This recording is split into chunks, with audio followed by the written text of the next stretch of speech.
Jasodhananana Braja Janaranjana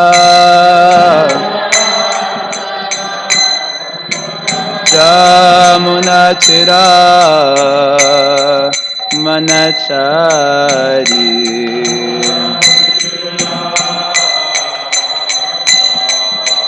Jaya Radha Madhava Kunja Bihari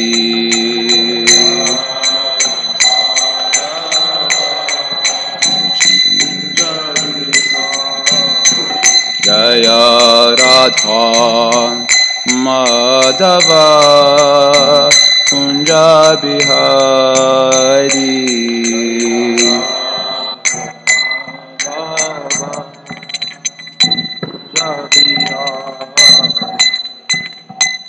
Jaya Vishnu Paramahamsa Parivraj Kacharya A.C. Bhagavatam Srila Prabhupada Ki Jai Rajgrantha Srimad Bhagavatam Ki Jai Gaur Premanandi All glories to the Summit Glories All glories to Sri Guru and Gauranga Om Eknanantiminandasha Nunanjana Shalakaya Chakshurum Militam Yena Tasmai Shri Guruve Namaha Shri Chaitanya Manobishtam Stapitam Yena Bhutale Swayam Rupakadamayam Dadati Swapadantikam Vancha Kalpatarubhyascha Kripa Sindhubhyareva Cha Patita Nambhavanebhyo Vaishnavebhyo Namo Namaha Jaya Shri Krishna Chaitanya Prabhu Nityananda Shri Advaita Gadadhar Shri Vasari Gaura Bhakta Vrinda Hare Krishna Krishna Krishna Hare Hare Hare Rama Rama Rama Hare Hare O Namo Bhagavate Vasudevaya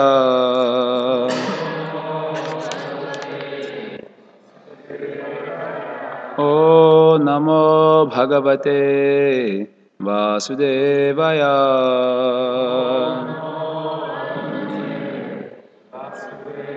O Namo Bhagavate Vasudevaya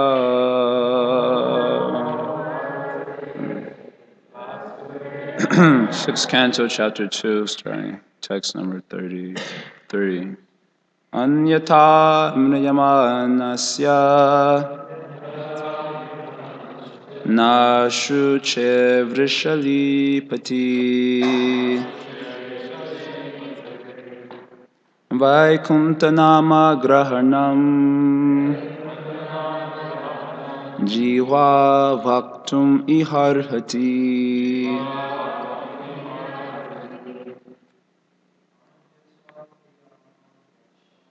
Anyatamyamanasya Krishna Nashucher Vishalipati Vaikuntanama grahanam Jiva vaktum iharhati Anyatamyamanasya Nashucher Vishalipati Nikantanam Grahanam Jiva Bhaktum Viharati. Mother, you want to chant? Anyatam Yamanasya Nashucher Vishalipati Vaikuntanama Grahanam Jiva Bhaktumiharati. Anyata, otherwise Mriyamanasya, of a person who is just ready for death. Na, not Shuchi, most unclean, Vrishali Pati,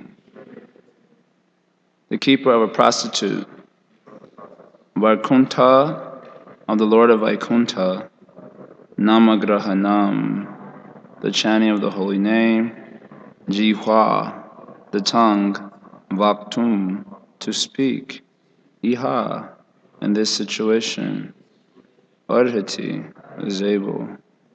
Translation and purport by Srila Prabhupada. Jaya. Translation. Were it not for my past devotional service, how could I, a most unclean keeper of a prostitute, have gotten an opportunity to chant the holy name of Vaikuntapati when I was just ready to die? Certainly, it could not have been possible. Purport. The name Vaikuntapati, which means the master of the spiritual world, is not different from the name Vaikuntha. Ajamila, who was now a realized soul, could understand that because of his past spiritual activities and devotional service, he had gotten this opportunity to chant the holy name of Vaikuntapati in his horrible condition at the time of death. Srila Prabhupada Ki Jaya.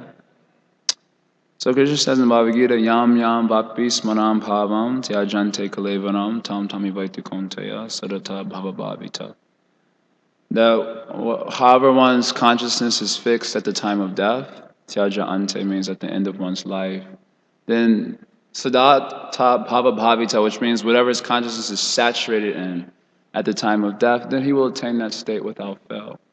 So it's not like if you, at the time of death, see a cockroach, you'll get a cockroach body. But it means what is your absorption at the time of death? Then you'll get that situation.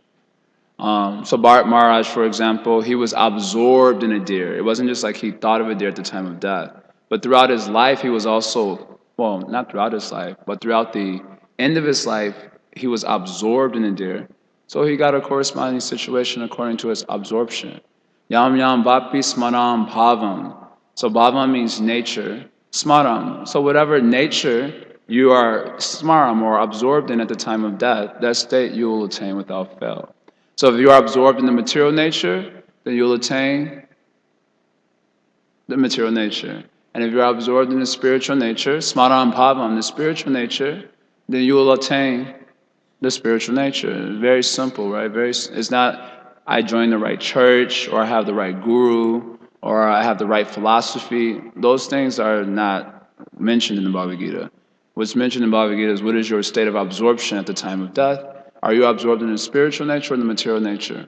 Thus it is so important to hear about the spiritual nature. Otherwise, how you will be absorbed in it? Of course, by chanting the holy name. So you can chant the holy name.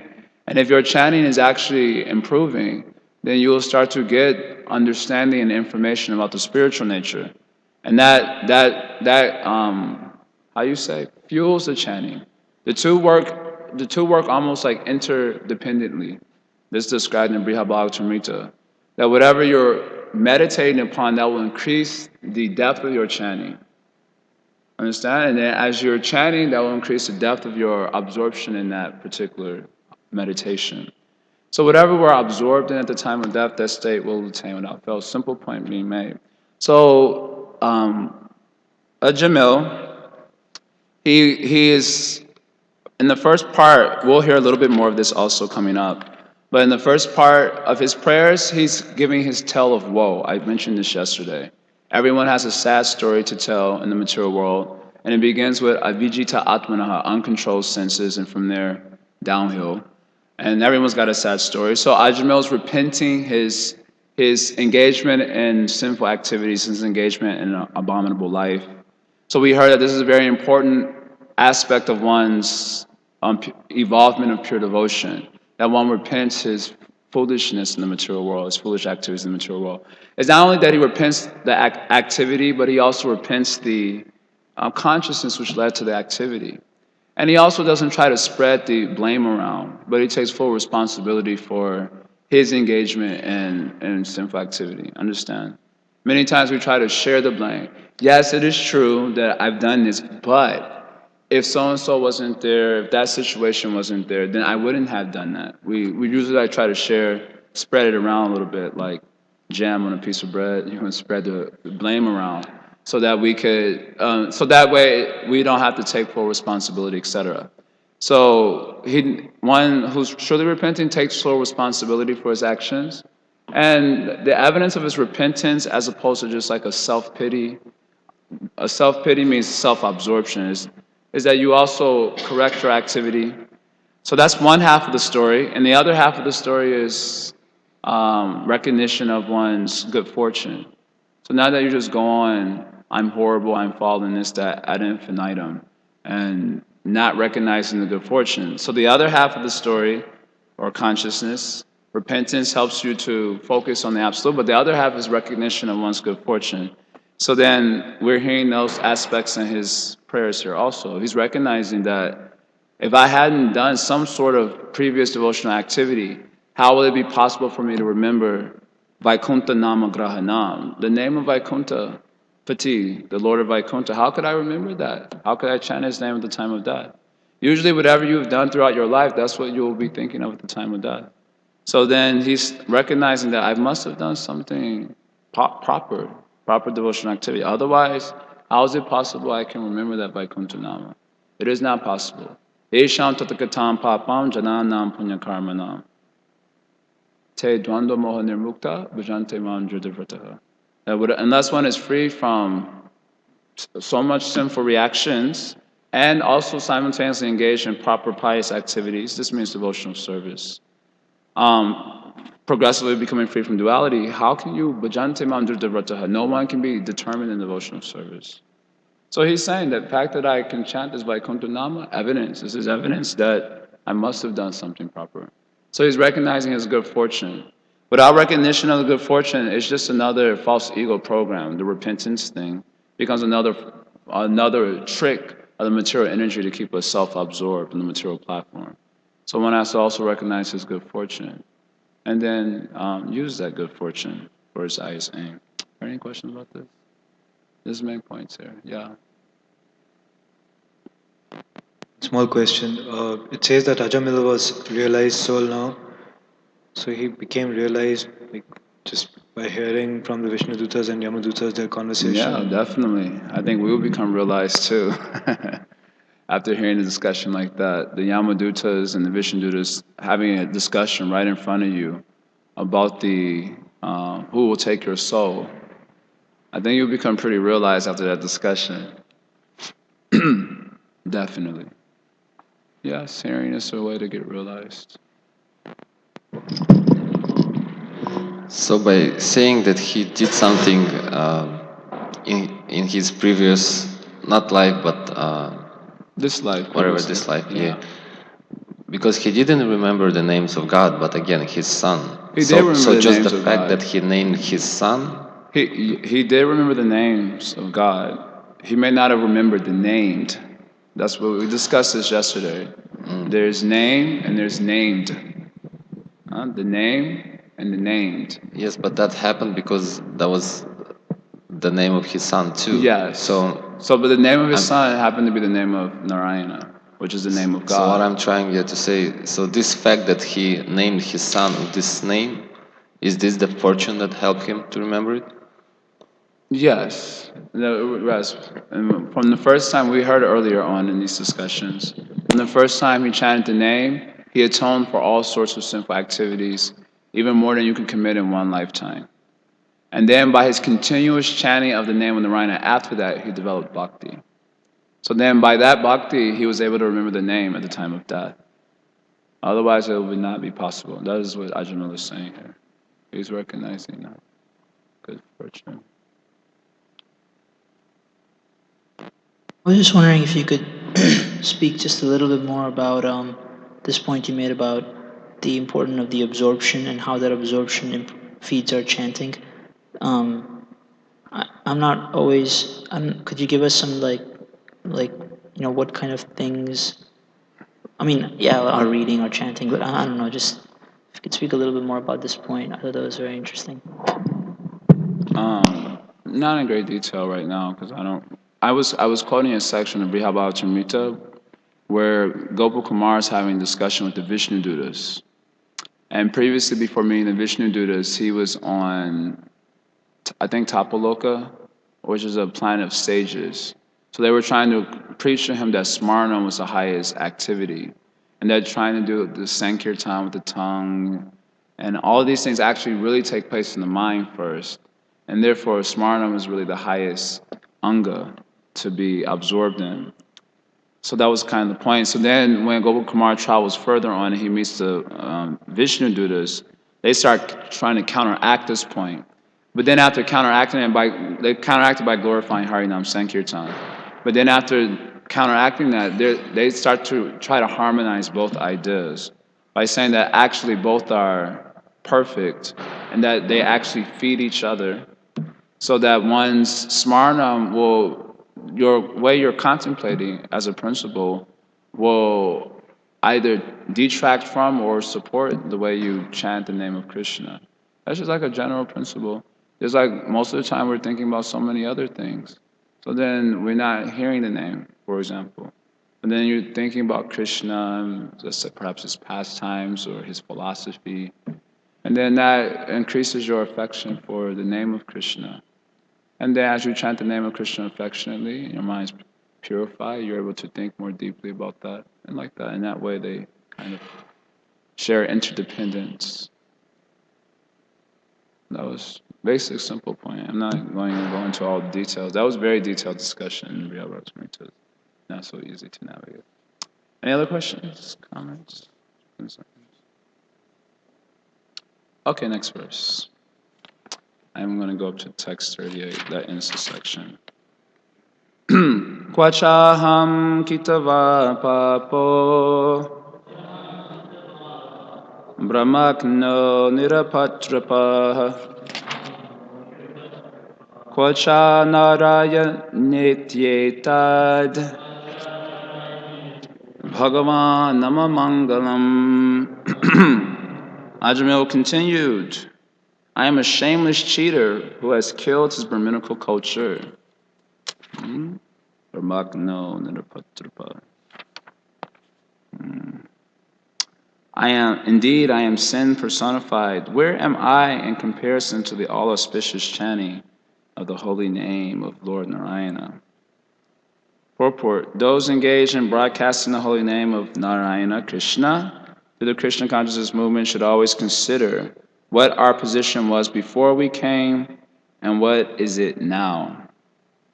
We have fallen into abominable lives as meat eaters, drunkards, and woman hunters who performed all kinds of sinful activities. But now we have been given the opportunity to chant the Hare Krishna mantra. Therefore, we should always appreciate this opportunity. By the grace of the Lord, we are opening many branches, and we should use this good fortune to chant the holy name of the Lord and serve the Supreme Personality of Godhead directly. We must be conscious of the difference between our present and past conditions, and should always be very careful not to fall from the most exalted life. So Prabhupada is making the point, we've discussed this before, by contrast you can see things. Just like the shadow and the light, the distinction makes it easy to perceive objects. So by contrast you can gain clarity about certain things by contrast. So sometimes when someone defines a word, they have to define it not only by the direct meaning of the word, but they also define it by what the word is not. That way it creates clarity about what the actual word is. So by contrast, you get clarity. So many times we're living in a good situation, like let's say now, we're in a good situation. We have friends, we have association, we got a chance to worship the Lord, we have an opportunity for services and so on. But because we become adjusted to that, we become ungrateful, we start finding fault with the situation, we start finding fault with people in the situation, and then the mind starts telling us that this is not such a good thing actually. Then after the mind goes into that kind of zone, then every little thing starts to be a big problem. Every little thing. Why is that devotee looking at me that way? There's something very small and insignificant. Or you have a place where you like to sleep, and you go there, and some devotee decides to sleep there. Actually, he may be sick, but he decides to sleep there. He knows I sleep here every time. Now he's choosing that. And that way your mind starts getting freaked out about very small little things like that starts coming up. Or you go downstairs to take prasadam, and perhaps some salt wasn't put in the dal. what is this? Don't they know how to? And in this way, every little thing starts to, because we become familiar. As they say, familiarity breeds contempt. So therefore, if we don't contrast what is our life before such opportunity with our good opportunity now, we don't gain clarity about our good fortune.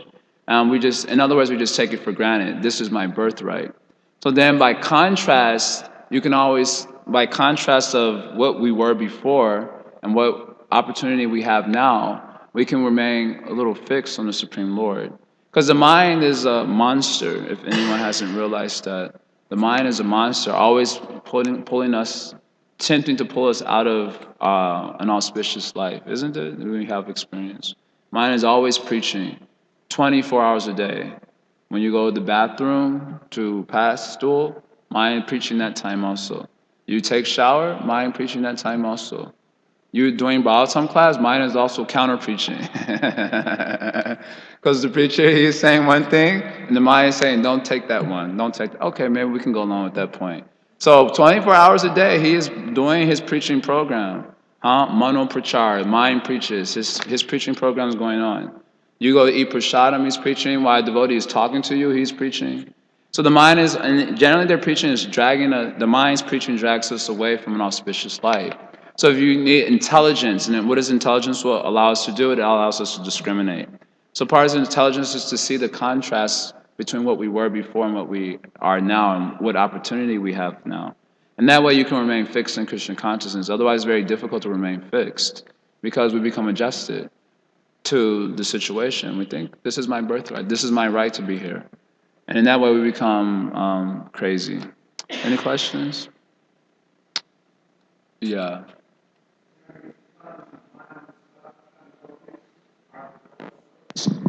Nah. Yes, there is a time when our mind is absorbed in love for God, then his preaching stops, it ceases to exist because it's fallen in love. Once you fall in love with Krishna, then no more mind preaching. Otherwise, until then, the mind is generally an enemy. Can you love the Lord and the mind still tries to preach against you? Or? You at least you can be aspiring for love for the Lord, and we can have affection for the Lord in the core of our hearts. We do have affection for the Lord. Otherwise, who will get up daily, to chant Hare Krishna, to go to the programs and so on? There's some sense of affection for the Lord. Minimally, there may be some sense of affection for His devotees, those who have helped us along the way, by which we we maintain a sense of indebtedness, and we render service to Krishna.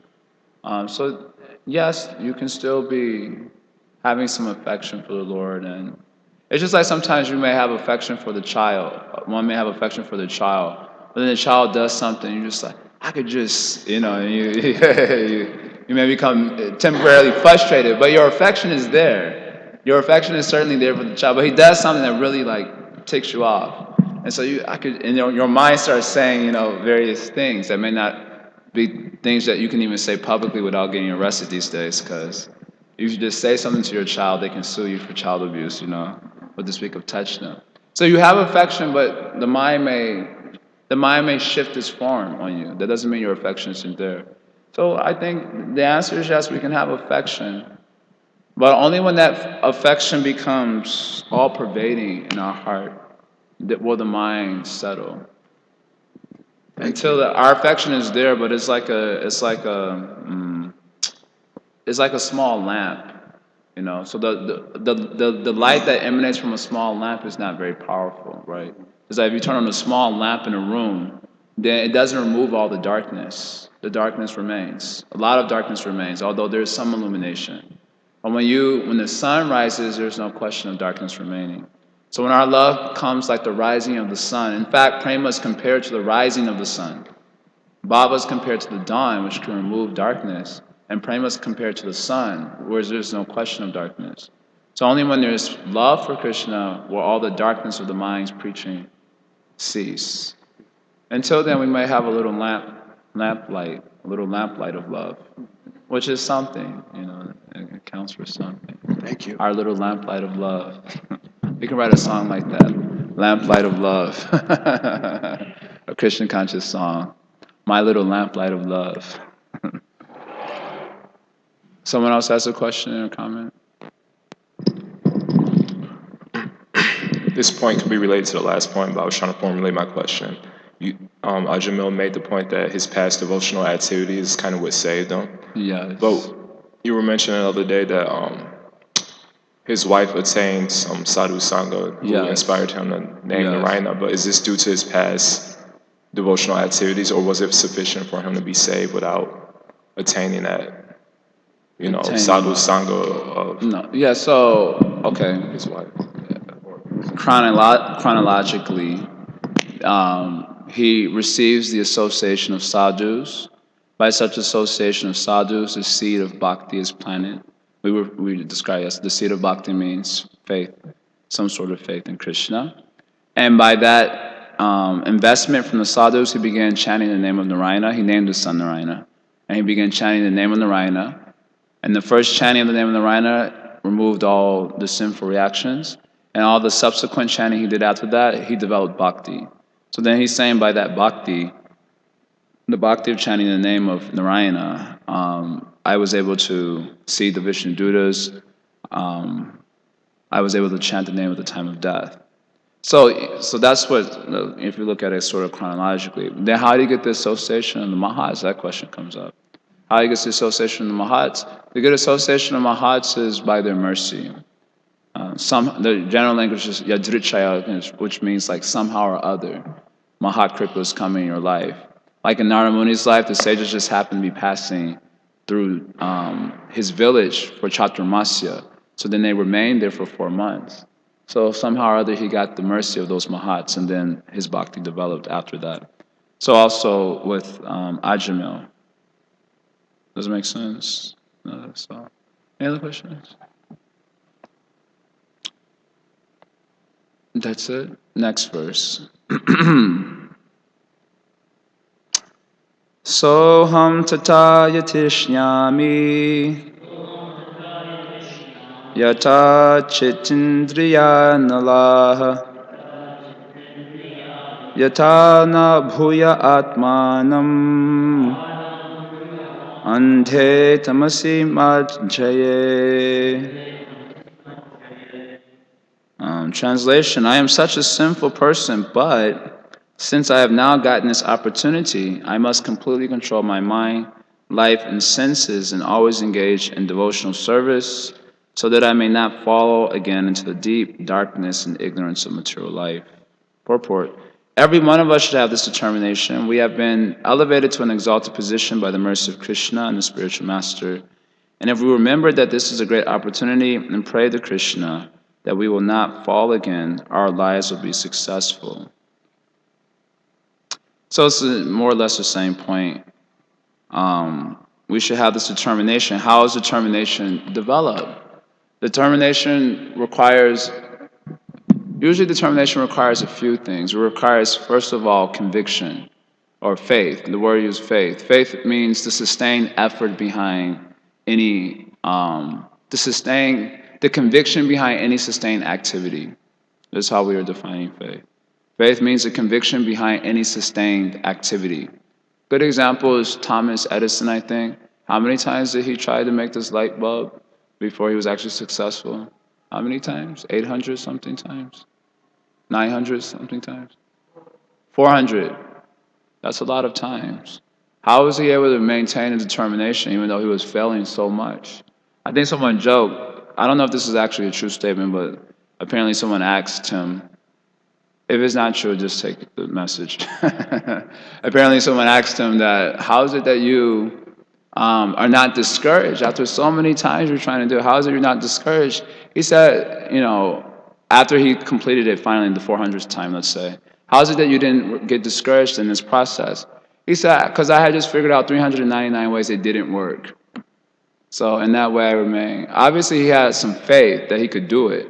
He had the conviction that he would be able to figure it out. So that conviction became the fuel for his continued movement toward trying to figure it out. Understand? So faith is the conviction behind any sustained effort. So determination requires shraddha, minimally. And another thing that in order to make the shraddha strong is you have to be free from doubts. Doubts are like what puts out fuel? What's a good, something that puts out fuel? Water? Okay, a lot of water. Rainwater. So you're having some fuel is there. Doubts is like a rain cloud.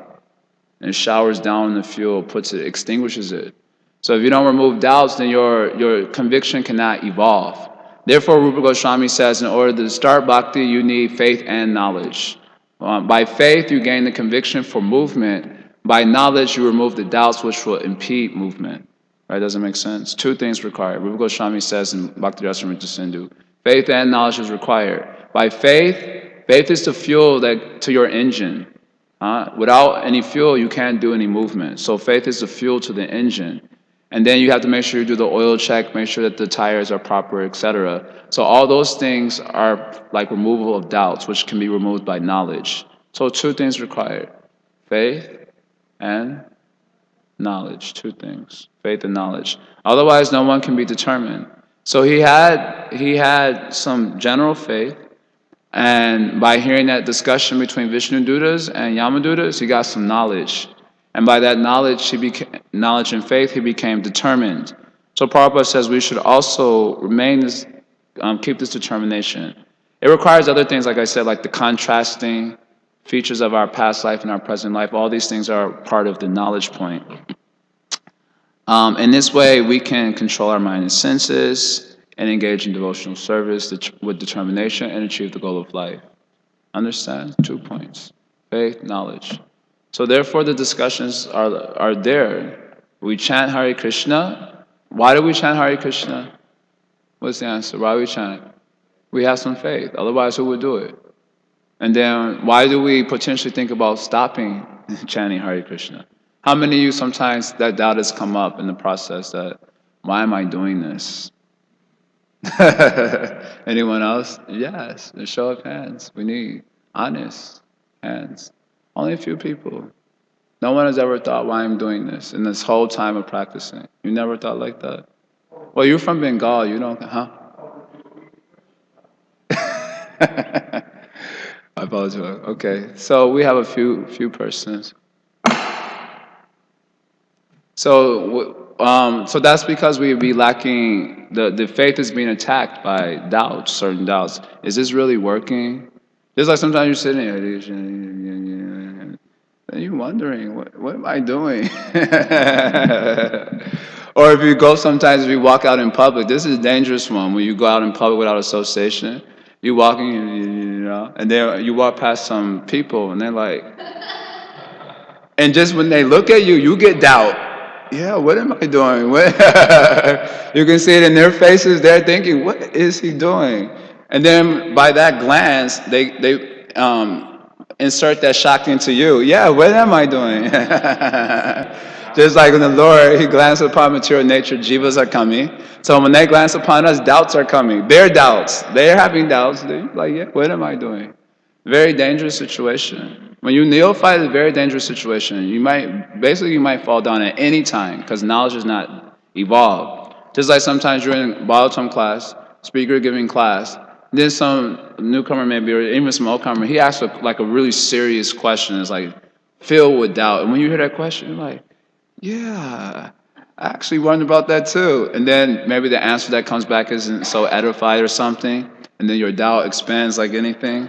And this way, these are problems to our progress. Faith is the fuel that is needed for forward movement. Knowledge is required to remove the doubts which stop movement. So these 2 points. Otherwise, you cannot remain determined, like Ajna was determined to do devotional service. Yatta chinta indriya, controlling the mind and senses, the life affairs. You can go into details with this essence, yeah. The interesting thing is that in the association of devotees in the beginning, we feel like we can do so many amazing things with our execution of bhakti. And then when we have like bad association, then we start to have doubts about the processes you were explaining. So I've always struggled to understand faith because to me it makes sense that one could have a tiny amount of faith, but because of association, good or bad, he can exhibit either great enthusiasm or great pessimism. But I've heard of this idea also that someone could be very advanced, but then if his faith gets pulled out, then he may come falling down. So How is someone very advanced without having profound faith? That's my question. Is That's like not someone. possible. So then, but someone could be doing some amazing, great things, and could be. So that doesn't mean his faith is deep. Someone whose faith is profound will never fall down. That's not possible. So faith is really, it's not something that goes up and down. Faith just always works on an ascending curve. Like it's No, always faith going up. goes up and down before you're at the stage of nishta. The reason for up and down experiences in faith and Christian consciousness is due to the influence of anartas. So we've heard that anartas described as hills and valleys. But once you attain nishta, faith becomes drida. That's what the language is by Lord Chaitanya. Drida, nishchaya. And once you attain ruchi, your faith becomes proda, which means deep. And such a person on the stage of ruchi is called the Uttama Adhikari, and he's never defeated. This description given in Bhakti-rasamrita Sindhu. So no one can be very advanced without having very profound faith. That's not possible. Because of being materialistic jivas, many of us, bahir mukha jiva, externally orientated jivas, we tend to equate people's external engagements to their depth of realization. And which could be true and which cannot be true. But then when people are thought to be very advanced because of their external engagements and then they fall down, people get bewildered. And that bewilderment is due to lack of knowledge. That's my point. Because of lack of knowledge. So then someone is nicely engaged, he's doing many things, but he doesn't have depth of knowledge. He's just really engaged nicely. But then material nature has a way of presenting dualities that really bewilder us. And then all of a sudden, that lack of knowledge is really exposed for what it is, just sentimentality. And so, therefore, Prabhupada's statement, religion without, what is that? Philosophy is sentiment, or sometimes fanaticism. And philosophy without religion is mental speculation. So, there's no question of having deep faith and then falling down, unless you commit offenses. That is a different thing. But having deep faith is the result of having knowledge also. Prabhupada clearly describes it in Nectar Devotion. It's a result of maturing knowledge, maturing sambandha gnana. We learned this yesterday, sambandha gyan. Remember? Sambandha gyan. Yeah, all these words. Some words you have to come to know. Some words you have to come to know. So we learn these things because it's mature spiritual conceptions. How do they get mature? By Shastra. Shastra Chakshu, Jnana Chakshu. Vimuda Nandu Pashanti, Pashanti, Jnana Chakshusha. Those who are foolish persons, they get bewildered. Those who have deep conceptions, they do not get bewildered. Profound faith. So it's not possible. You cannot have weak faith and be advanced, and you cannot have profound faith and fall down. Unless you commit offenses. That is there.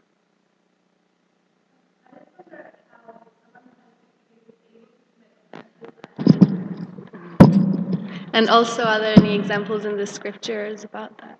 Yeah, how is someone with deep faith able to commit offenses because he knows philosophy and so on? But material nature is very bewildering. And so, in general, it can happen inadvertently. Famous examples of Rupa Goswami being absorbed in samadhi and perceiving one of the beatific leelas of Radha and Krishna.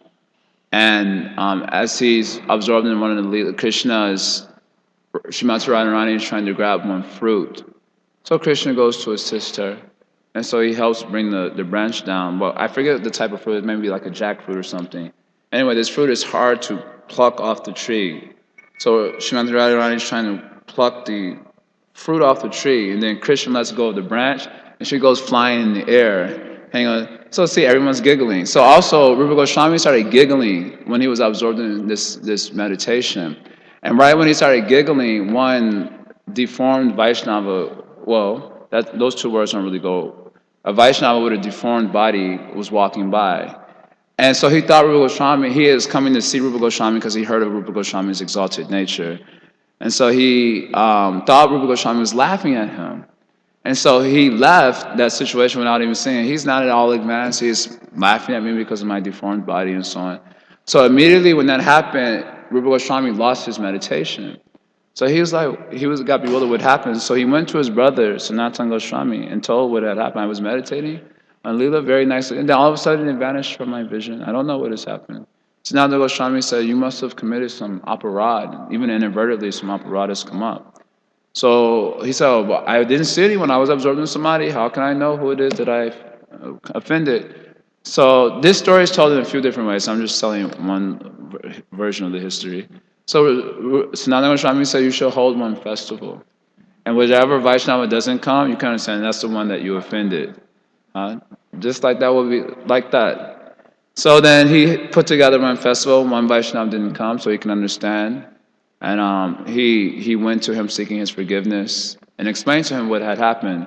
And when that Vaishnava heard what had happened, he felt bad because then he's like, oh, I was making a material calculation. So in that way, inadvertently, someone can commit offenses, even though they have profound faith. Material nature is quite bewildering. There is another example of a Ram Chandra. I want to say his name was Ram Chandra Chakravarti. I may be incorrect. I have to look this up. But he was giving one Bhagavatam Katha. He was very exalted personality. At Prema, actually. Very exalted personality. And then as he was famous, he was gaining more and more fame in Vrindavan for his Bhagavad Katha. One time Narayani came to one of his kathas. Narayani was the son of Vrindavan Das Thakur, who's the author of Chaitanya Bhagavata. She was an exalted Vaishnava, blessed by Lord Chaitanya directly. So she had this tendency of constantly chanting the name. She couldn't stop. Like literally, her tongue would just move as if mechanically. And so while she was hearing the Bhagavad Gita, her tongue was chanting Hare Krishna. Now she generally considered disrespectful. You know, I'm speaking, you like. That's considered. Are you paying attention to me? This is like sometimes devotees don't finish their rounds. So they want to do it in the Bhagavatam class, so they sit in the back with their hand in the bag. That's disrespectful to the speaker and to the Bhagavatam. And so she was chanting like that. She could not help. Her tongue was mechanically moving, almost like a machine because of her prema, her love for Krishna. So Ramchandra Chakravarti, he told her, what is this that you're doing? This is not proper. You stop your chanting. She said, oh, no, don't worry. I am hearing everything. My tongue just has this habit of chanting like this. I cannot stop. It is not me. My tongue has this habit, as if it has a mind of its own. I cannot stop. But I am hearing the kata fully. I'm not at all inattentive. We also say that, no, don't worry, I am hearing. But we're not hearing a damn thing. We're absorbed in trying to get our rounds done, you know. Anyway. So, but she was actually hearing this Bhagavad Gita. She was exalted personality. So she was going on hearing, Gita was going on. But somehow the Ramchandra Chakravarti, he could not tolerate that this was happening. Somehow this really disturbed him, so he just started blaspheming her. You know, just get out of here. This is not proper. He started chastising her in that way. Anyway, shortening down the discussion because I want to move on to a few other verses. He ended up becoming a ghost because of aparad. Big offense. His offense to Vaishnava, exalted Vaishnavi. Boom. Everything went down from there. So in the Madhurya Kandambini, it's described progressive stages of removal of anarthas, from a beginning removal to a pervasive removal to a complete removal to an almost complete removal, then complete, and then absolute removal. So the nullification of anarthas has 5 stages. I don't remember all the technical terms, but it's like a beginning nullification, then it's called pervasive, then almost complete, then complete purna, and then absolutely removed. So anyway, why I mentioned that is that when describing the various stages of progress from beginning with faith, going up to prema, Vishwanath Thakur describes at what stage different nullification of anarthas takes place. So if you have anarthas due to offenses, he describes at this stage, you'll be nullified of so much offense. At this stage, you'll be almost completely nullified. At this stage, you'll be complete. So he describes that at the stage of prema, one is completely purified of anarthas that come from offenses. But only at the stage of vastu siddhi are you absolutely freed from anarthas coming up. So what is the difference between complete and absolute? That would be the first question. Complete, there's no anarthas. Absolute, there's no anarthas. So what is the difference? So Vishwanath Thakur says that at the stage of prema, there may be chance of some anartha reappearing because of an offense. So this example of Ramchandra Chakravarti is such an example. Although he had initial prema at least. The prema refers to a broad category. So when you say prema, it's not just like it has 8 stages to it. So he has some initial prema, but it wasn't obviously at the most mature level. So then there was chance of appearance of anartha due to offense, and that happened to him. So that's how I'm reconciling the two possibilities. It's usually inadvertent, some circumstances in life, and somehow there comes up. But generally, it doesn't happen when someone has deep faith. But it can happen. So when one is in the mature world, he has to always be careful. That's the point. One should never think that now I got prema, safe. No, you still got a mature body, not safe. Anything can happen. Understand? Is that okay? All right, any other questions, comments? We talked about determination, faith, and knowledge. It have to pertain to this point? Okay. Faith. As long as it's pertaining to the verse. Hare Krishna. So you mentioned that faith is necessary. Is this precisely why like Sankirtan is put at the forefront? Because I remember a while ago somebody asked a question between japa and Sankirtan. Like what's more potent? I think it was Terrence Prabhu. Mm-hmm. So we see sometimes we're doing Harinam outside and we generally have a nice response. And when you're in association of devotees, even when you receive that, look, just like the other day, some old lady said to all of us, get a life. But that wasn't, yeah. She was like, say, well, yours is almost over. Should be a little humble. So this wasn't like enough to discourage us, but maybe if we're doing japa on like the train by ourselves, then you get all like bad looks. Like maybe that's why I didn't do japa on a plane. They'd be like, "What is that in your japa bag?" Or you get like a clicker, so no one can see what you're doing. So we generally see that even at like college programs when we're doing japa first, people may not initially have faith, but once we do kirtan, then gradually they become. Yeah, Bhaktivinoda Thakur describes for generating faith in the masses, Sankirtan is the most potent in generating faith. Perhaps it's the beats and the blissfulness of the devotees that makes, and people's lives are usually so morbid that the contrast helps them get clarity about that this is much better than what I'm doing. So Bhaktivinoda Thakur does mention that Sankirtan is more powerful for generating faith in individuals. But anyway, that's a general point. So is there another aspect to your question? Or are you asking why is Sankirtan better than... Yeah, generally Sankirtan is given a preeminent position because it doesn't only help you, but it helps others simultaneously. Because we've heard in the earlier discussions how just by hearing the holy name, people can be purified of so many sins. They can atone for sins just by hearing the holy name, which is people chanting it. So then its preeminence is usually given because it not only helps the person who chants, but it also helps those who hear the chanting. So therefore, its preeminence is usually given above all other angas, including Nam Japa.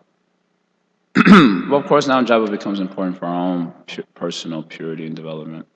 But its preeminence is due to the compassionate feature of Sankirtan that isn't seen as prominently in other features of angas of bhakti.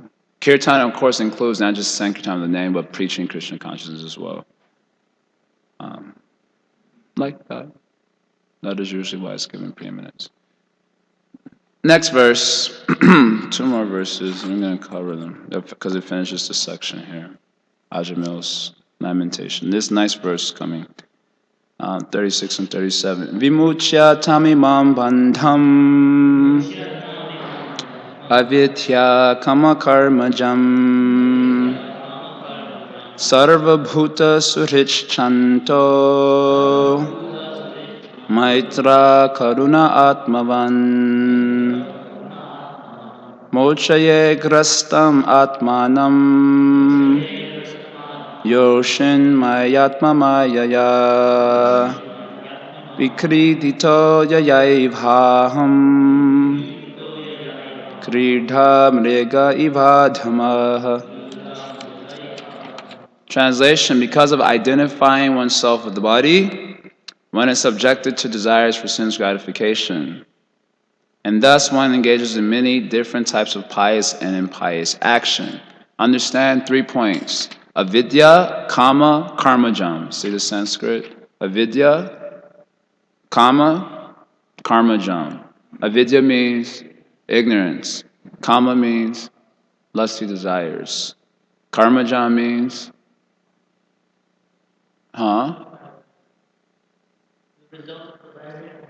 No, karmajam means fruit of activities, doing materialistic activities, good or bad.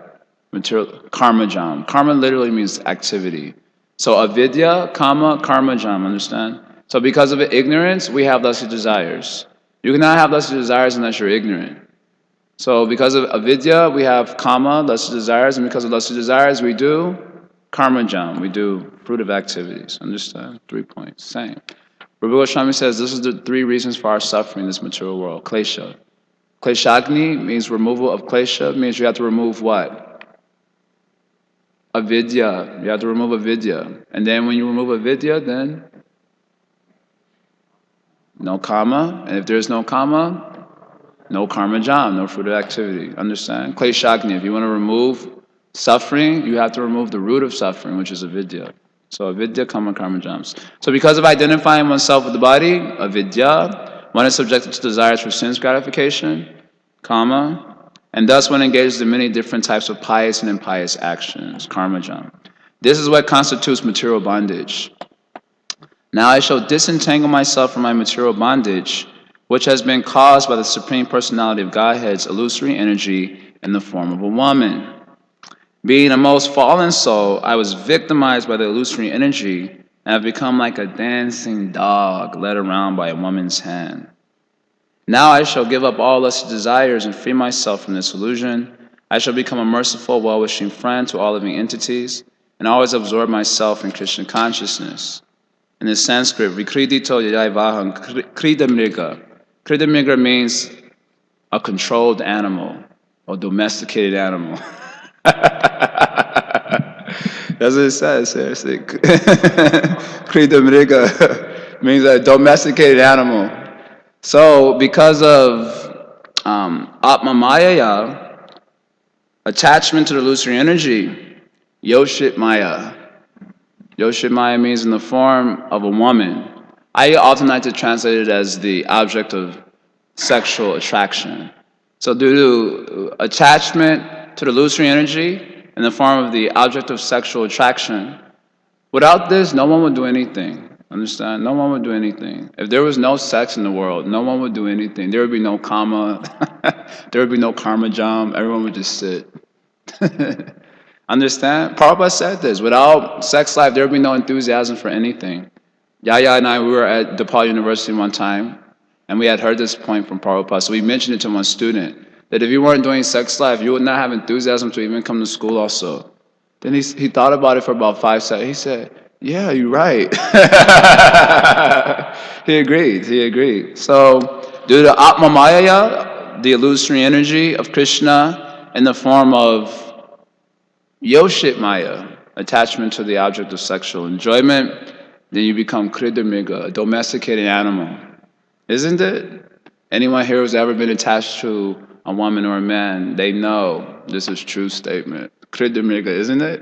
You become a domesticated animal. And then when she says jump, you say how high? Isn't it? Yeah, that's a fact. She says sit down. Yes. Stand up. Yes. Sit down. Yes. Stand up. Yes. That's how Kridamiga, a domesticated animal. Why? Why are you a domesticated animal? Atma Maya, Yoshit Maya. You attach to illusory energy. You attach to sex life. So as soon as that attachment to sex life has come, then whatever they tell you, do it easily. You work hard like an adult. You should work 12 hours, yes. Immediately, Kridamriga, domesticated animal. Very hard to get out of that. You become very entangled, trapped. Understand? John, listening? Try to understand these points, everyone. So then, he's making the determination that I will free myself from this domestication. I'll free myself from this domestication, by which Adama, I've become so fallen by this domestication. I'll free myself from this domestication, and I will develop all these good qualities. Sarvabhuta Surhit, I will become a friend of everyone. When you're a domesticated animal, you cannot be a friend of everyone. Understand? If you're a domesticated animal, you will not be the friend of anyone. Just like the animal we see when you go to the dog park. As soon as you look intimidating, usually just by having a black body, you look intimidating. So the dogs are like trained to bark at you, you know? Why? Because they're a domesticated animal. You're attacking my master, immediately you become enemy of so many people, isn't it? So you become domesticated animal attached to woman or man, attached to the object of sex desire, you cannot be friend of everyone. Surhit. That's not possible. It's that they'll tell, it's either me or them. And you'll be like, because you're a domesticated animal, you go running over there. So you cannot. So giving this up, I will mochaye grastam amanam, releasing myself from this bondage. Sarabhuta surhit, I'll become friend of everyone. Shanti, I'll become peaceful. Isn't it? Krishna says in the Bhagavatam that the misery means searching after sex life. Yes. Isn't it? Think about it. It's in the 11th canto, chapter 19. It's the last set of verses. The last set of verses of the chapter. Krishna is giving a description of good and bad qualities in the material world. So he says, misery means to search after sex life. That constitutes misery. Isn't it? Think about it. Think about our lives for a second. Yes. When you're looking after sex life, your heart is always being crushed, isn't it? Especially if you think you fall in love. That's the most dangerous one. We were joking with Sean, how come they never said, I rose in love? We should think about these things. Is that I fell in love, we're self-giving the purport to the whole situation, but we don't realize it. We never say I rose in love, I fell in love. Especially when you fall in love, your heart is always being crushed like anything, isn't it? Very painful. But if you give up this desire for sex life, shanti, you immediately become peaceful. Maitra, become affectionate friend, karuna, compassionate toward everyone. Yes, merciful. Atmavan, you become self-realized. In other words, if you remain domesticated, no question of self-realization. No question. You may go in, but if you're a domesticated animal, you will not gain the goal of life. You have to give up your domestication. So this is what Ajamil is explaining here. Due to this avidya, kama, karmajam, I'm trapped in this material world, and now I'm really entangled because of my domestication in the form of my attachment to the illusory energy in the form of the object of sex desire, a woman, in his case, a prostitute.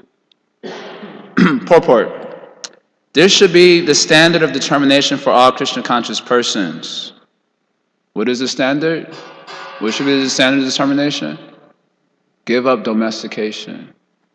Understand? All of us. We should give it up. This domesticated mentality.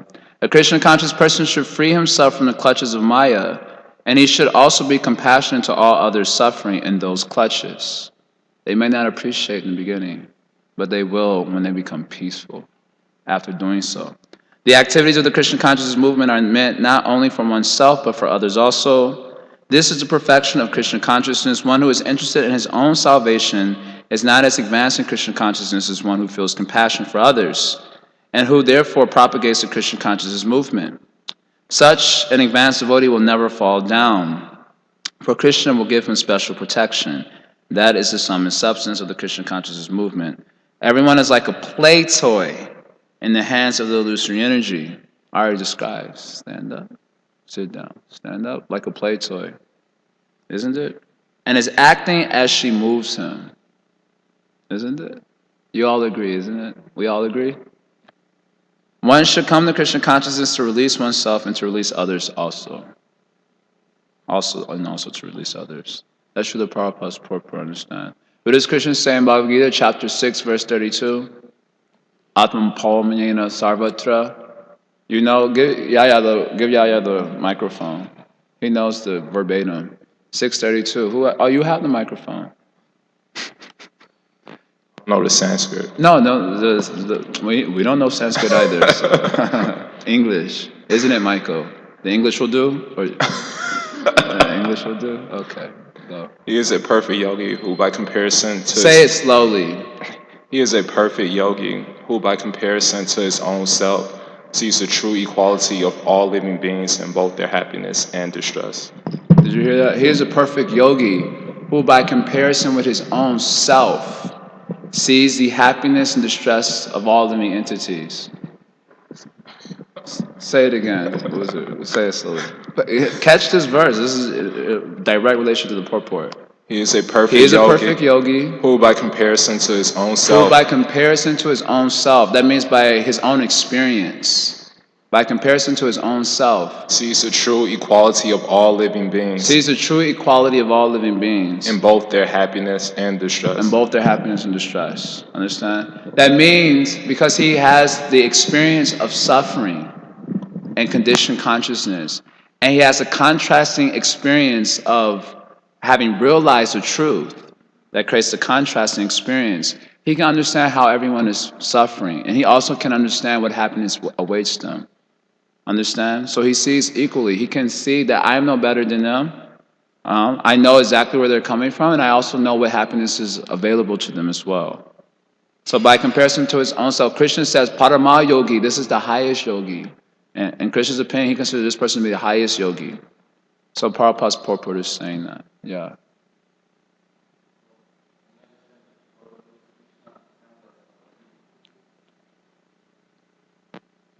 Because of what, to give devotees the opportunity to save us. So we can compare with, with our lives, others. I guess Or, I'm sorry, and like another question from this one: can somebody have this compassion without going through, tough times and suffering? Not in the fullest sense, actually. So to the first point, does Krishna send us obstacles so we can understand how to preach to others? I mean, you could think of it that way, but the answer is the material world has its nature. The nature of the material world is that you're going to experience klesha. It's like the nature of fire is it's going to burn your finger. It's not like Krishna created fire so you can burn your finger and get that experience of burning your finger. But, I mean, if you want to think of it like that, because it helps you feel close to Krishna, that's good too. But it's not like Krishna created fire just so it can burn your finger. So the point is that the material world has its nature. The nature of the material world is it's ephemeral and it's full of misery. Krishna describes it in several places in the Bhagavad Gita. So anyone who's in the material world, the immaterial consciousness will experience that. And when he attains liberation through the processes of yoga, culminating in bhakti, then he has that contrasting experience by which he can really empathize with the conditioned souls. So are those who are not conditioned able to empathize to the same degree? The answer is no. At least according to Jiva Goswami, we went through this discussion before. How Krishna's mercy follows the mercy of his devotees who actually can empathize with the plight of the conditioned souls. Krishna, just as darkness can never touch light, it is not possible for shadow to approach light. Understand?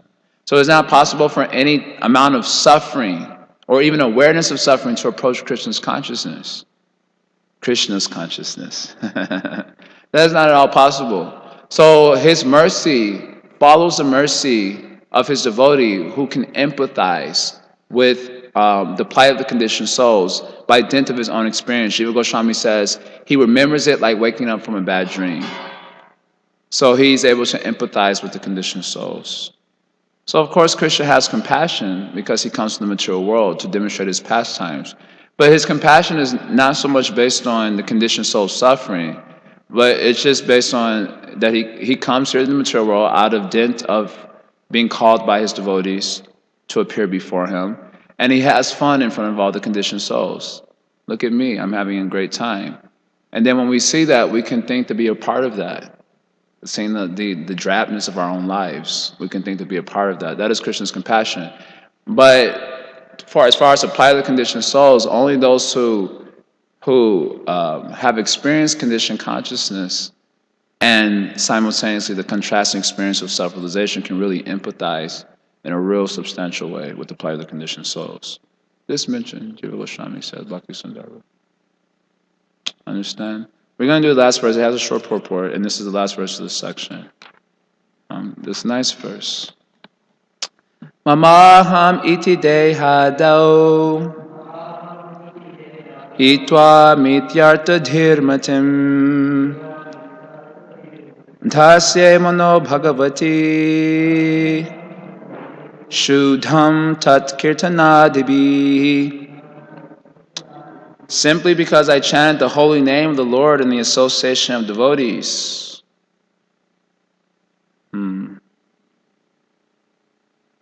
Understand? Alex, see? Simply because I chant the holy name of the Lord in the association of devotees, my heart is now becoming purified, shuddham. By kirtan, your heart becomes shuddham, purified. Therefore, I shall not fall victim again to the false lures of material sin's gratification. Now that I have become fixed in the absolute truth, henceforth, I shall not identify myself with the body. I shall give up false conceptions of I and mine, and fix my mind on the lotus feet of Krishna.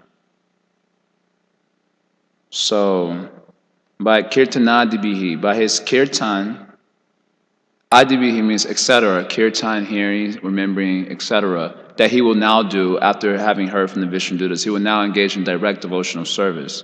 So by that kirtan, my heart will become shuddham, my heart will become pure. Dhasye mano bhagavati, when you keep your mind fixed on the personality of Godhead in devotional service, by these kirtan, shravanam, etc., your heart becomes pure. Understand?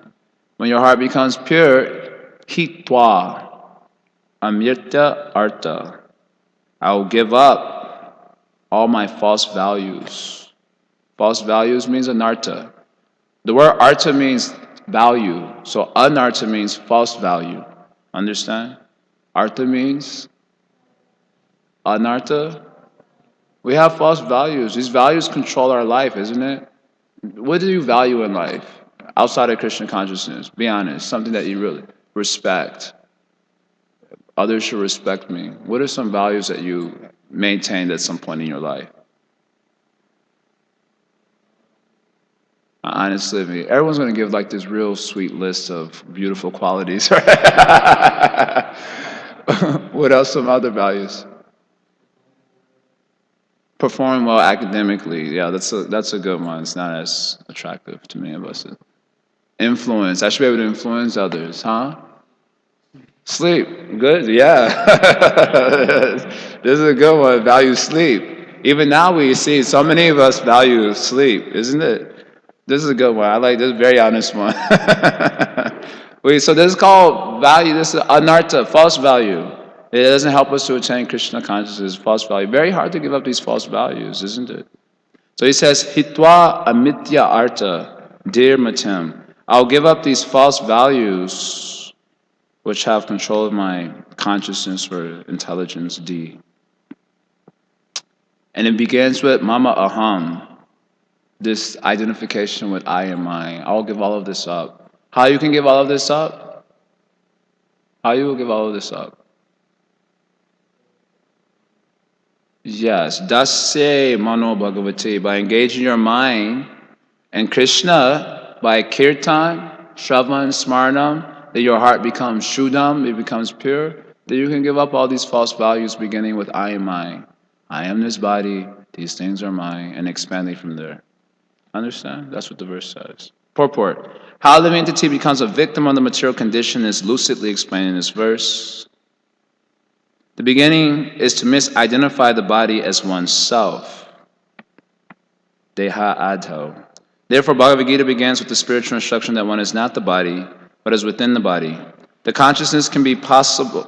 This consciousness, that I'm not this body, can be possible only if one chants the holy name of Krishna, the Hare Krishna Maha Mantra, and always keep oneself in the association of devotees. This is the secret of success. Therefore, we stress that one should chant the holy name of the Lord and keep oneself free from the contaminations of this material world, especially the contaminations of lusty desires for illicit sex, meat eating, intoxication, and gambling. With determination, one should vow to follow these principles and thus be saved from the miserable condition of material existence. The first necessity is to become freed from the bodily concept of life. Understand? This is the root of all our problems is bodily concept of life. The root of all problems. Think about any problem you've ever had in your life. Srila Prabhupada Maharaj likes to say this. Think about any problem you ever had in your life. The root of it is the bodily concept of life. I am this body, and these things that are related to my body are mine. This is the root of all your problems in life. The root of all those false values. Why do you have so many false values? Why have so many false values? Because I think I'm this body. Isn't it? Think about all the false, like sleep. Why would any one of us value sleep? Because I am this body. Of course, we'll say, no, in Krishna consciousness, you have to be regulated so you can focus on Krishna. But we know that's not the reason. I like to sleep. And if I don't get enough sleep, everyone's going to know about it. Yes, everyone will know. I did not get enough sleep. You will know. If I have to suffer, you have to suffer. But think in this way. So what are all these false values coming from? Yeah, I am this body. These things are mine. They're all coming from that. How you get free from this? Yeah, Dasya Mano Bhagavati. Keeping your mind thinking of Krishna by kirtan, adibihi, hearing, smaranam, then your heart becomes shuddham. Then you will be able to give it up. If the heart doesn't become shuddham, you cannot give it up. How the heart will become shuddham? Shine. How the heart will become shuddham? Leonardo da Vinci. Huh? Chanting, hearing, keeping oneself from bad association. That's also important. If you have bad association, then how you will maintain momentum, isn't it? Particularly the association of the object of sex desire. Immediately, you'll become domesticated animal. Immediately, not gradually. Immediately, you become domesticated animal. Someone comes up to you and says, the object of sex desire comes up to you and says, I love you. Immediately domesticated. All it takes is that one little statement, I love you, or I'm in love with you. Then you'll think, okay, Grihastha ashram is nice, and you'll start, and it could be, but not for the reason for which you're thinking. So we have to be careful. Bad association weakens us. We have no strength for maintaining kirtan so our heart can become pure. If our hearts become pure, then we can give the root cause of all problems. Terrence, what's the root cause of all problems? I am this body. These things are mine. Yes.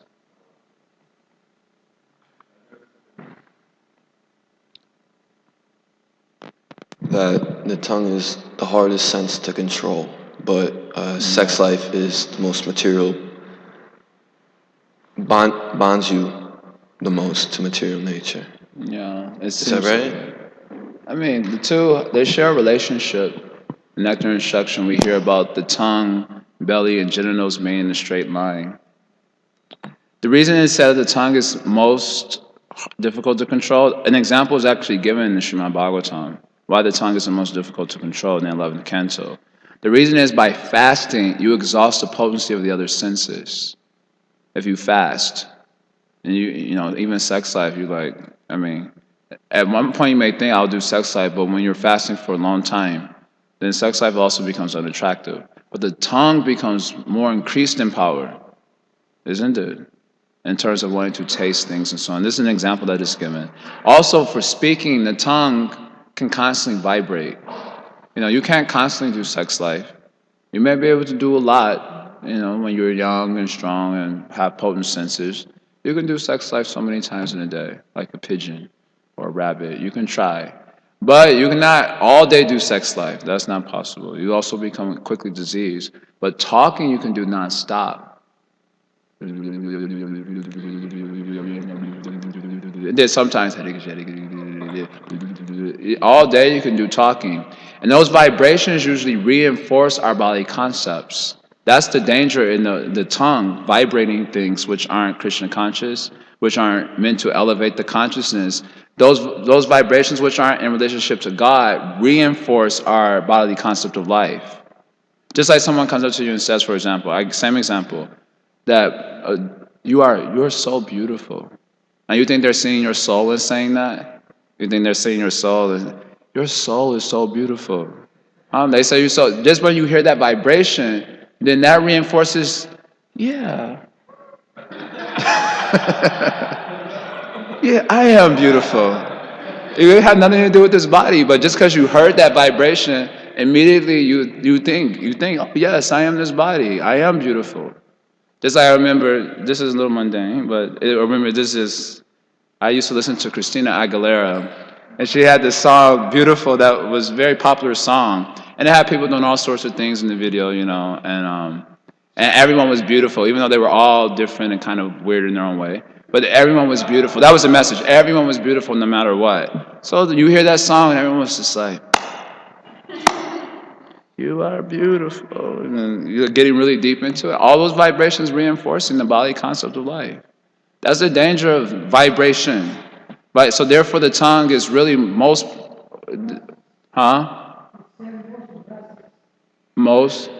voracious. Not only does it like to eat a lot, but it eats away at our consciousness with all foolish vibrations. Prajalpa, all these sorts of vibrations we hear. It is very hard to get out of that. Just like when you have to discuss Krishna consciousness, immediately become tired. Isn't it, Bhakti? Immediately, not gradually. Soon as Om Namo Bhagavate,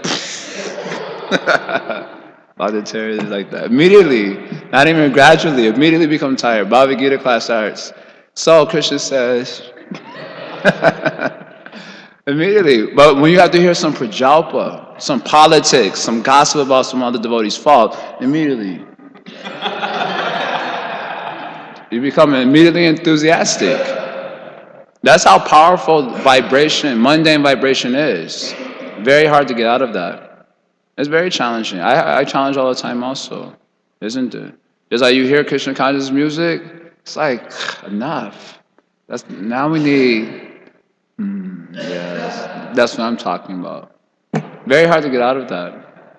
So therefore, although sex life is very powerful, more dangerous is the tongue, because by its vibration of mundane sounds, it eats away at our consciousness. So it's a voracious enemy in that sense also. Understand? Does that make sense to you? Yes, to some degree it does. Although we like to eat prasadam and speak prajalpa simultaneously. But the idea is when you take prasadam, you chant Hare Krishna while taking prasadam. Eat, Hare Krishna, Hare Krishna. Or you speak some Hare Katha. You speak some Hare Katha. Hear some Hare Katha while taking prasadam like that. Like many times we do like that, it's nice. Sometimes we get off track. But many times, especially I go to prasadam, we will discuss some Hare Katha. Like that. Whatever, I didn't get this point in class, or I had this question for my reading. And that way you honor prasadam and keep the consciousness on Krishna as far as possible. Sometimes you do, because we're new practitioners, we might feel like, enough, I need a little break. I just did Hari now for 4 hours. I went to the whole morning program, I got an evening program to attend. I just need to take this half hour for me. And that half hour we'll hear some mundane vibrations or whatever. And that's understandable because we're not on the perfected platform, so we may feel like we need a release. Like being put in the Krishna consciousness program is like someone's dumping our head in water, And we're like, morning program, evening program, hurry now. And then we get that little half-hour space.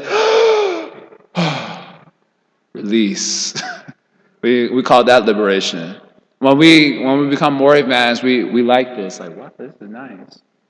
So far we are neophyte devotees, we feel like we're being submerged in the water by force. So let's understand, you need a little release time, a little downtime. But ultimately, we want to come to the point where 24 hours a day is just Krishna, and we like it. Now it's not even 24 hours a day, only some part of the day, and we are struggling. That is okay, understandable. But we want to come to the point 24 hours a day, and I like it. This is nice. And someone else wants to speak something non-Krishna? What are you speaking? Now, normally they speak some gossip, we're like, what are you speaking?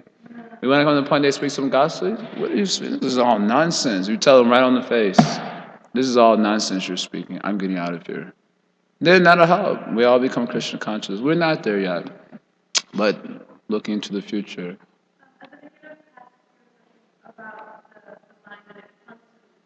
Preaching.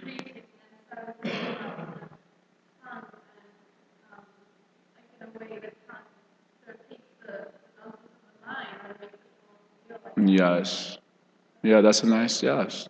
The tongue takes the nonsense in the mind and makes it more real. That's a very nice point. By speaking it, you give it more power. Yeah, that's true. True. And sometimes you feel like you have to speak certain things, isn't it?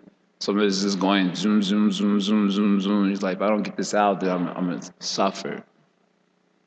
So that's a good point. Prabhu, in the last translation, Ajamil said that I chanted in the association of devotees. I was wondering when he chanted. Yeah, me too. I was also wondering when he chanted in the association of devotees. And another question is, I was counting what weakens our determination. So I came up with a discussion like Prajalpa, bad association. Can you give some more, some? I mentioned it also earlier. Doubts weaken our determination. Lack of knowledge will weaken our determination. Lack of knowledge combined with life circumstances. As long as life circumstances are good, our lack of knowledge doesn't show its ugly face. But when life circumstances become challenging, our lack of knowledge is immediately exposed. People get doubts about Krishna, about the process, and so on. So lack of knowledge, subsequent doubts due to lack of knowledge, bad association, etc. All the other things. Okay, that's good. Yeah. Verse says, in the next verse you can see that because for one moment he associated with Vishnuduta. He just, because of that associations, Salpamapi Siddhayate Mahabhat, in Bhagavad Gita it is stated, is not just little association, it can change whole things. So because for one moment he chanted with Nice answer. Vishnuduta. Nice answer. Lava Matra Sadhu Sangha. So he didn't clarify because I chanted in one moment. Next verse. In the association of devotees. Okay. Yes, no, because of a moment's association with devotees.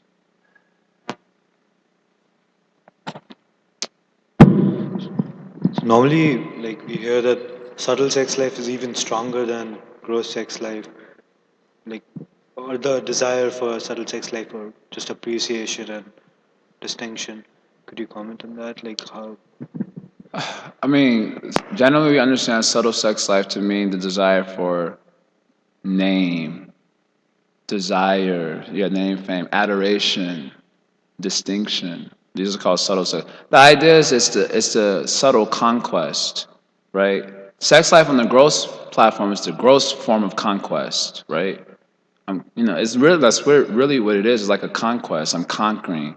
In fact, nowadays is people have so many sorts of sex partners and so on. It's a type of conquest, isn't it? I'm on a mission, a conquest, and I'm going to conquer so many bodies and so on. That's a gross conquest. And the subtle conquest, everyone should know my name. Isn't there a song like that? Everyone should know my name, or say my name, say my name. This is another mundane song that we Alex, really like this. This is a subtle conquest. Everyone should know my name. Everyone should adore me. Everyone should appreciate me. Everyone should know that I am different from all others. I'm unique. So it's a subtle conquest. Sex life is a gross conquest. And this desire for name, fame, adoration, the same is a subtle conquest. Subtle conquest. Everyone should know my name. Everyone should adore me. I'm unique from all others and so on. Like this. In other words, I'm commenting that this sex life is really, it's the conquest desire. It's a desire for control and enjoyment. The basic psychology of any conditioned soul. He's trying to conquer the world. He's trying to be God. So then it manifests on the gross level as conquest in the form of sex life. on the subtle level as conquest, and everyone should know me. Everyone should know I'm unique. So the solution is the same for both, just fixing Krishna mind on consciousness. Krishna. Dasya mano bhagavati shudam tat kirtanadibihi. Keep the mind on Krishna by kirtan, smaranam, shravanam, then you become Shuddham. Then you give this all up. This is all useless. The reason I was asking was that gross sex life is easily kind of like once you're following regulative principles, kind of you can refrain from it. But subtle sex life, even while you're trying to practice devotional service, while you're chanting, Yes, still.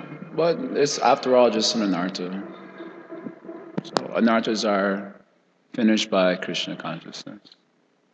So yeah, it might be harder than, this anartha is hard to get rid of than that anartha. It may be true. But either way, they're both gotten rid of by Dasyo Mano Bhagavati Shuddham Tat Kirtanadibihi. Same process. Any other questions? Okay, thank you all for tolerating. I'm sorry, I never planned to go on this long. I really don't.